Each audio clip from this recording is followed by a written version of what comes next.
Buenos dias from the Pampas of Argentina, the awesome grassland area that's all around from Paraguay to Uruguay, southern Brazil, all the way down through northern Argentina, an extremely productive area for growing grains, wheat, barley, corn, but also cattle and sheep.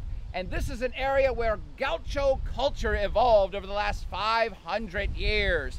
500 years ago, before the Europeans set foot here, this would have been all indigenous lands. Very few people scattered across this pampas grasslands that had very few trees. Once the Europeans got here, though, and started a settlement in Buenos Aires, what would become Buenos Aires, they brought in cattle and horses, which are not indigenous to the Americas. And the very first time they tried a settlement at Buenos Aires, I believe it was 1536 or 1528, they set up a small settlement. It totally failed. The local Indians pretty much wiped out the settlement and burnt it to the ground. And in doing so, all of the cattle and horses that had been brought in were suddenly wild and set free. For the next 50 to 100 years, the Spanish continued to bring in stuff to build settlements in Buenos Aires and in the other vicinities around the coast.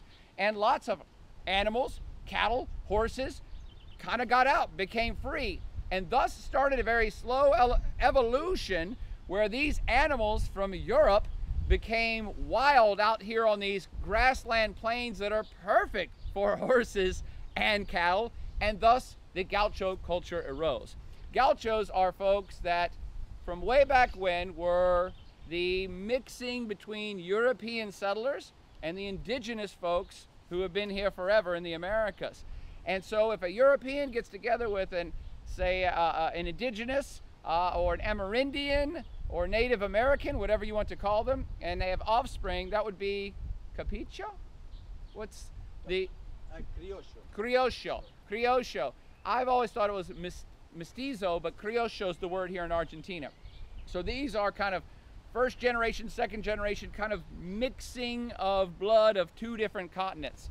And these folks then became these kind of pioneers, these cowboys, as it were. In fact, Gaucho is loosely translated into cowboy, the same type of phenomena, the same type of culture we have in the Americas, they had here in the United States, we have here down in South America, specifically Argentina. With all of this cattle, with all of these horses, Gaucho become the cowboys of the Pampas. And cowboy culture is fascinating, both in the United States and here in Argentina, in that it embodies, it's symbolic of a frontiersmanship, of pioneers, of guys out on the plains by themselves, relying on themselves, conquering nature. They're expert horsemen, they're proud, expert horsemen who do this for a living, much the same way we think of cowboy culture in the United States. They live out here, they drive cattle and or sheep, they live by their own wits. They have a big knife called a facon,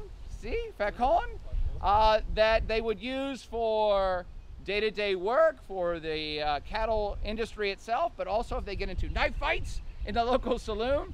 So what we have, cowboy culture, Gaucho culture, is an extremely individualistic, proud, self-reliant culture that becomes a symbol of the nation, both in the United States and even more importantly down here in Argentina. The Gaucho is much more symbolic to Argentinian history than even the cowboy is in America. And what I mean by that is Gauchos, much like cowboys in the United States, but Gauchos become kind of a backbone of the cavalry for Argentina when they go to wars. Wars against Spain, wars against Paraguay, wars against anybody. The Gauchos are these hardy, pioneering, self-reliant guys that do this stuff. That when they're not in wars as the cavalry, they're out here on the range tending the cattle, woo, on the wind-swept Pampas of Argentina, who are lying and eating mostly beef, that's what they do, and drinking mate, that's what they do as well.